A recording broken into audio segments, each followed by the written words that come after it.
भावेश कावरे याचा सोशल मीडियावरती व्हिडिओ व्हायरल झाला होता. व्हेज आणि नॉनव्हेज संदर्भातील व्हिडिओ होता आणि त्यानंतर कांजूरमार्ग या ठिकाणी जे भावेश कावरेचं कार्यालय आहे, या कावरे इस्टेट प्रायव्हेट लिमिटेडच्या कार्यालय जे आहे ते मनसेच्या वतीनं या ठिकाणी चिकनची माळ जी आहे ती माळ घालण्यात आलेली आहे. मनसेचे पदाधिकारी या ठिकाणी पोहोचलेले आहेत. खरं तर कालपासून जोरदार हा विषय जो आहे तो तापतोय. आज मनसेचे या ठिकाणी पदाधिकारी पोहोचलेत.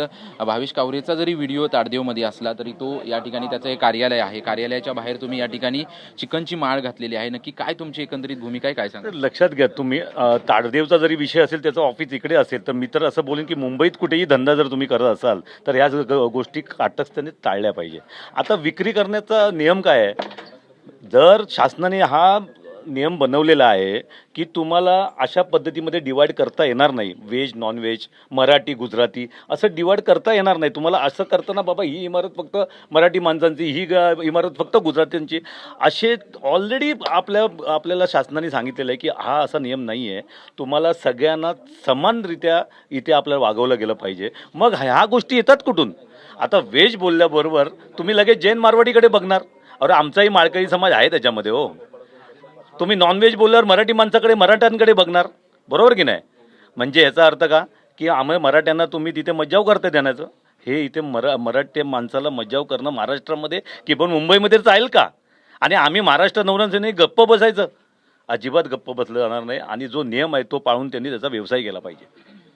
आतापर्यंत आपण जर पाहिलं तर हे वाद विशेषतः जे मीरा भाईंदर असेल, वसई विरार असेल, घाटकोपर असेल, ह्या भागामध्ये खरं तर होत होते. आता थेट मुंबई शहरामध्ये हे वाद पोचलेले आहेत. मराठी माणसांनी किंवा राजकीय नेत्यांनी सावध होण्याची गरज आहे, आता वाटतंय तुम्हाला? असं 100% राजकीय सर्व नेत्यांनी सावध व्हायला पाहिजे. सर्व राजकीय नेते महाराष्ट्रामधूनच नेते झालेले आहेत.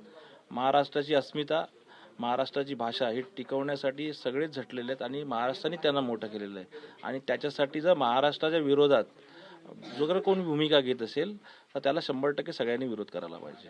आणि हे कुठेही होत जरी असेल तरी सगळ्यांनी याच्या विरोधात आवाज उचलला पाहिजे.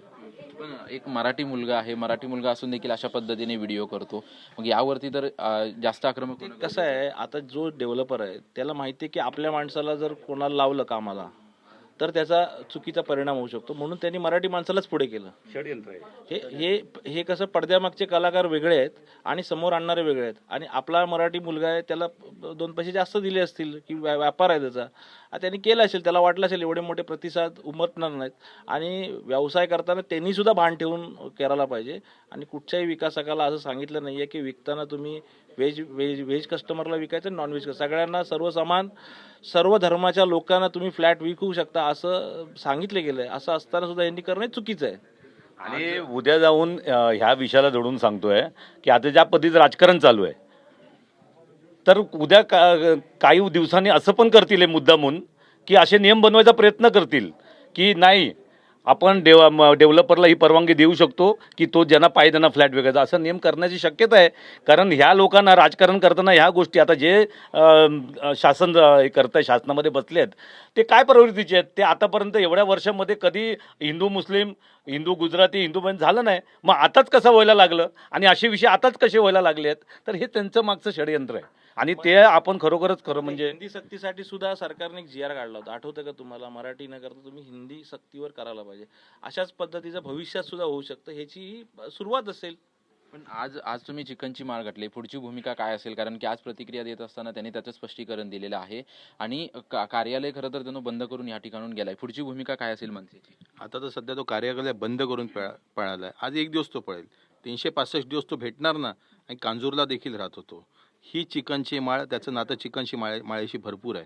त्याच्यामुळे त्याची ही चिकनची माळ आहे ना, त्याच्या गळ्यात अजून काहीतरी पाय लावून आहेत ना, आम्ही पूर्ण करू. आता 8 आहेत, पुढे 80, 100 आणि 101ची पूर्ण 100% आक्रमकते करणार. अरे आमच्या अस्मितेला तुम्ही ठेस लावताय. तुम्ही देखील मराठी आहात, तुम्हाला देखील उद्या कुठल्या हॉटेलमध्ये बोललं जाईल तर तुम्ही काय करणार?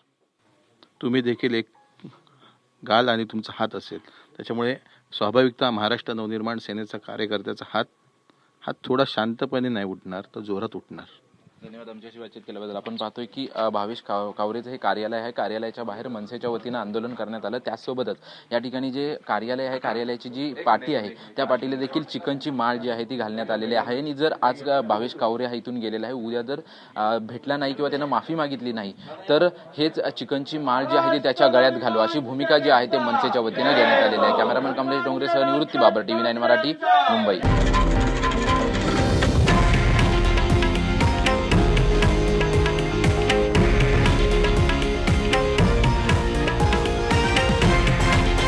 हे आहे देशातील नंबर 1 न्यूज नेटवर्क आणि आपण पाहत आहात TV9 मराठी, एकमेव.